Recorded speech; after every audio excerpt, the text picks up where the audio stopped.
আমাদের বাংলাদেশে যদি রাষ্ট্রীয় ব্যবস্থায় দুর্নীতি না থাকতো তাহলে আমাদের দেশের মতো সুখী পৃথিবীতে কোনো দেশের মানুষ হতে পারতো না, হতে পারতো না। কারণ আমাদের সামাজিক ব্যবস্থা এত সুন্দর, বন্ধনে বন্ধনে আবদ্ধ। আমরা সামাজিকভাবে বসবাস করি,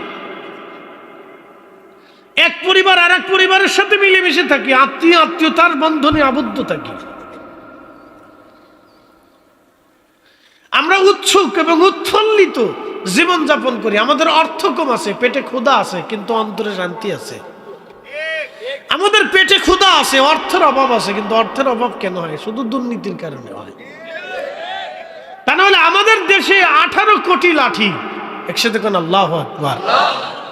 আগে মুরব্বীরা বলতো না যে একটা পোলা একটা লাঠি, বলতো কি না? এক পোলা একটা লাঠি বলতো। তখন লাঠির হিসাব ছিল